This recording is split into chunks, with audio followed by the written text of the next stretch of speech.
Di sini saya akan menceritakan sebuah kasus tragedi kerusuhan Poso yang terjadi di sebuah daerah yang bernama Kabupaten Poso, Sulawesi Tengah. Konflik ini bisa dikatakan hampir berbarengan di masa-masa konflik Ambon, yaitu pada tahun 1998 tepatnya pada tanggal 25 Desember, dan konflik ini baru reda hingga sampai 3 tahun kemudian, yaitu lebih tepatnya pada tanggal 20 Desember tahun 2001. Peristiwa konflik Poso ini awal mulanya itu perkelahian antar kelompok kecil hingga pecah menjadi perkelahian dalam bentuk kelompok yang besar, sehingga sampai menjadi perang agama. Kita akan membahas terlebih dahulu detail dari sejarah yang terjadi di sana. Kita awali dengan biografi daerah Poso terlebih dahulu. Kabupaten Poso ini adalah merupakan salah satu dari 8 kabupaten yang ada di Provinsi Sulawesi Tengah. Di Poso ini banyak sekali keturunan yang lain yang masuk ke dalam Kabupaten Poso yang dianggap sebagai pendatang.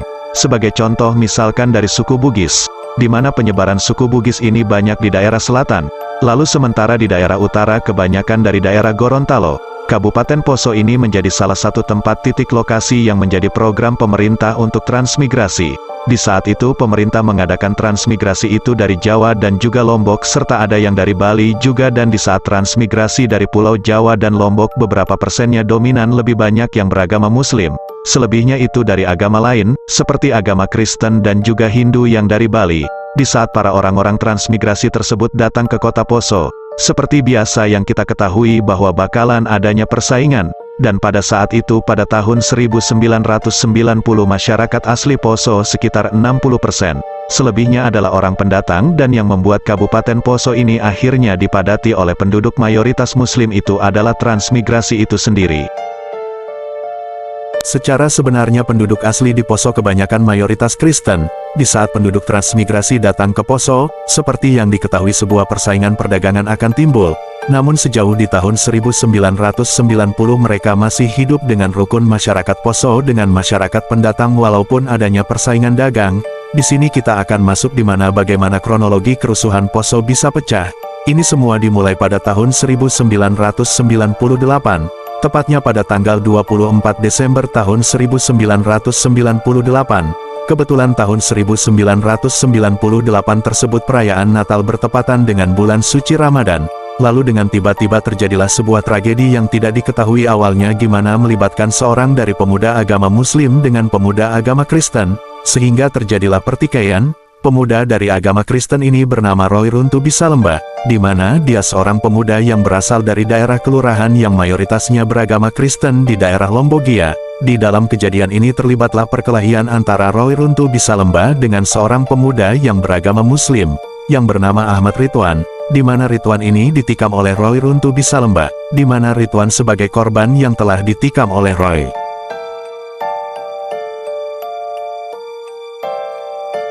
Secara sebenarnya penduduk asli di Poso kebanyakan mayoritas Kristen. Di saat penduduk transmigrasi datang ke Poso, seperti yang diketahui sebuah persaingan perdagangan akan timbul. Namun sejauh di tahun 1990 mereka masih hidup dengan rukun masyarakat Poso dengan masyarakat pendatang walaupun adanya persaingan dagang. Di sini kita akan masuk di mana bagaimana kronologi kerusuhan Poso bisa pecah. Ini semua dimulai pada tahun 1998, tepatnya pada tanggal 24 Desember tahun 1998. Kebetulan tahun 1998 tersebut perayaan Natal bertepatan dengan bulan suci Ramadan. Lalu dengan tiba-tiba terjadilah sebuah tragedi yang tidak diketahui awalnya gimana melibatkan seorang dari pemuda agama Muslim dengan pemuda agama Kristen, sehingga terjadilah pertikaian. Pemuda dari agama Kristen ini bernama Roy Runtu Bisalemba, di mana dia seorang pemuda yang berasal dari daerah kelurahan yang mayoritasnya beragama Kristen di daerah Lombogia. Di dalam kejadian ini terlibatlah perkelahian antara Roy Runtu Bisalemba dengan seorang pemuda yang beragama Muslim, yang bernama Ahmad Ridwan, di mana Ridwan ini ditikam oleh Roy Runtu Bisalemba, di mana Ridwan sebagai korban yang telah ditikam oleh Roy. Dari kejadian tersebut tersebarlah isu yang simpang siur, yang dimana pada saat itu si Ridwan ini setelah ditikam dia lari ke rumah ibadah umat agama Muslim. Kemudian ada informasi yang tidak benar dari umat agama Islam mengatakan bahwa kejadian ini merupakan sebuah serangan terhadap pemuda Muslim yang tertidur di halaman masjid. Namun pada saat itu masyarakat masih memilih jalur kekeluargaan yang diwakili oleh ketua agama dari kedua belah pihak tersebut. Setelah melakukan mufakat untuk menyelesaikan secara baik-baik, akhirnya ditemukanlah sumber masalah, yaitu sumber masalah tersebut berasal dari minuman alkohol. Akibat dari pertikaian tersebut, Polres Poso mengambil tindakan untuk menyita minuman keras yang kemudian dihancurkan.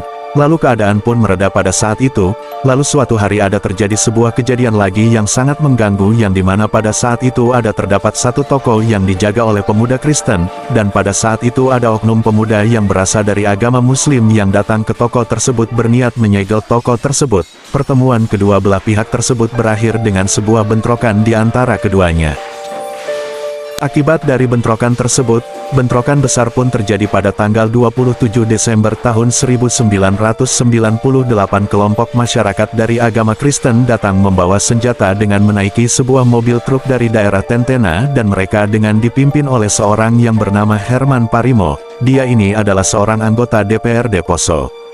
Herman Parimo ini dikenal sebagai anggota dari Gerakan Pemuda Sulawesi Tengah. Di sisi lain terdapat sebanyak 9 truk yang membawa anggota umat Muslim yang datang dari Palu, Parigi, dan Ampana. Sehingga bentrokan pun terjadi, dan pihak dari kepolisian tidak mampu membendung bentrokan tersebut. Lalu para pejabat pemerintah Kabupaten Poso juga mendapatkan teror yang sangat banyak melalui spanduk, surat kaleng, dan juga vandalisme melalui grafiti di tembok pinggir jalan. Lalu di saat itu Panglima Komando Militer Daerah Wirabuana menyatakan jika yang menjadi provokator di dalam kasus ini itu merupakan 7 orang pemuda, yang dimana 7 orang pemuda ini telah ditahan oleh pihak yang berwajib. Lalu dari pihak Komnas HAM juga ikut menyatakan hasil dari penyelidikan mereka apa yang menyebabkan perang Poso ini terjadi. Di saat itu mereka mengeluarkan pernyataan kalau kerusuhan di Poso ini terjadi bukan karena ketegangan agama doang, namun ada juga sebuah miskomunikasi yang terjadi, dan mengklaim bahwa tidak ada pejabat lokal yang ikut turun dalam mendamaikan kedua belah pihak. Setelah ditangani oleh pihak berwajib, perang di saat itu pun mulai mereda. Di saat masa-masa tenang tersebut banyak masyarakat Poso yang benar-benar menjaga agar perang tidak terjadi kembali. Namun sayangnya persis di bulan April tahun 2000 ada sebuah peristiwa politik dan hukum yang membuat kota Poso ini kembali tegang. Terjadi sebuah persidangan terhadap mantan Bupati Afgar Patanga. Dari persidangan tersebut diputuskan kalau Afgar ini telah menyalahgunakan dana dari program kredit perdesaan. Konon katanya, sebagian dana tersebut dipakai untuk menyewa massa demi menyerang gedung pengadilan dan membakar dokumen-dokumen penting. Pada tanggal 15 April ada sebuah pernyataan dari seorang anggota Dewan berinisial CU yang berasal dari Partai Persatuan Pembangunan atau P3. Ia mengatakan bahwa akan ada lebih banyak kekerasan jika calon bupati berinisial DL tidak dipilih. Singkat cerita, keesokan harinya tiba-tiba ada seorang pemuda yang mengaku dia beragama Muslim mengatakan bahwa dirinya diserang oleh sekelompok pemuda agama Kristen. Ia menunjukkan sebuah luka di lengannya sebagai bukti. Pihak Muslim yang tidak terima pun membalas. Perkelahian pun terjadi lagi antara pemuda Kristen dan Muslim. Selama beberapa hari peperangan terus terjadi, rumah-rumah milik umat Kristen Poso pun banyak yang dibakar. Kejadian ini mengharuskan Kapolres Poso untuk mendatangkan pasukan Brimob dari Palu. Pada tanggal 17 April anggota Brimob tidak sengaja menembaki kerumunan massa yang menewaskan Muhammad Yusni dan Yanto, serta melukai 8 pemuda Muslim lainnya. Setelah Brimob dikirim pulang ke Palu, pembakaran rumah pun masih berlanjut. Pangdam Wirabuana Mayor Jenderal TNI Slamet Kirbiantoro di Makassar, akhirnya mengirim 600 tentara. Pertempuran pun mereda. Kejadian bulan Mei tahun 2000 ini merupakan pertempuran terbesar dan terparah. Periode ini didominasi oleh serangan balasan kelompok Kristen terhadap Muslim. Selain itu, terjadi juga berbagai kejadian penculikan dan pembunuhan. Berdasarkan wawancara yang dilakukan Human Rights Watch, para migran dari Sulawesi Selatan dan Gorontalo yang umumnya menjadi korban dari tindakan tersebut. Pada awal Mei, muncul rumor bahwa banyak pemuda Kristen telah melarikan diri ke sebuah kamp pelatihan di Krei.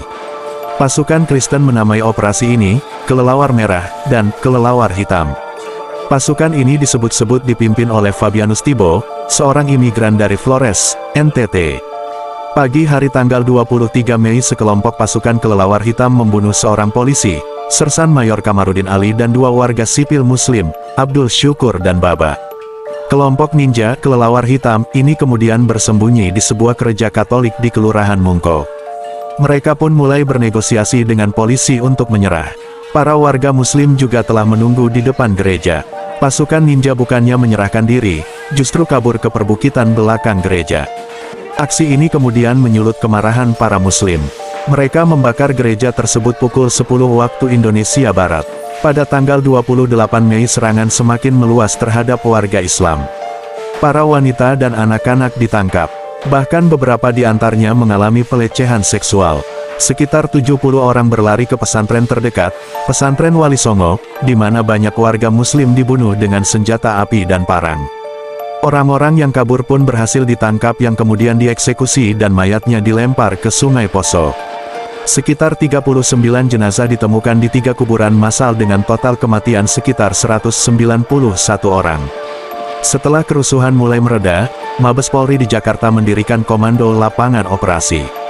Melalui kebijakan ini, operasi militer di Poso dilaksanakan dengan berbagai sandi operasi. Pada tahun 2000 digelar Operasi Sadar Maleo. Pada pertengahan April tahun 2004 terdapat Operasi Sintuu Maroso. Satuan TNI dan Polri yang dimasukkan ke dalam operasi ini termasuk Brimob Polda Papua, Brimob Polda Kalimantan Timur, Brimob Kelapa II Bogor, dan lain-lain. Konflik Poso ini diakhiri dengan penandatangan Deklarasi Malino, tanggal 20 Desember tahun 2001. Deklarasi Malino adalah perjanjian damai antara pihak Kristen dan Islam. Sebelum penandatanganan, dirinci bahwa terdapat 577 korban tewas, 384 terluka, 7.932 rumah hancur, dan 510 fasilitas umum terbakar. Kemudian pada Mei tahun 2000 diklaim bahwa terdapat 840 mayat warga muslim ditemukan. Inti dari kasus tersebut adalah adanya peperangan agama dari agama Islam dan Kristen. Solusi dari masalah tersebut yaitu, sebagai seorang pendatang kita harus menghargai warga lokal setempat, jangan membuat kegaduhan di tanah orang dan harus saling menghargai satu sama lain, dan harus mempunyai rasa toleransi yang tinggi. Kesimpulan dari kasus tersebut, jangan pernah kita mudah terprovokasi dengan berita yang belum benar atau bisa dikatakan dengan hoaks, karena itu sangat berdampak sangat besar jika disalahartikan. Saran untuk masalah tersebut, lebih baik menyelesaikan masalah dengan kepala dingin, karena hidup rukun damai sejahtera lebih baik, tidak akan ada nyawa yang melayang dan tidak akan ada banyak kerugian.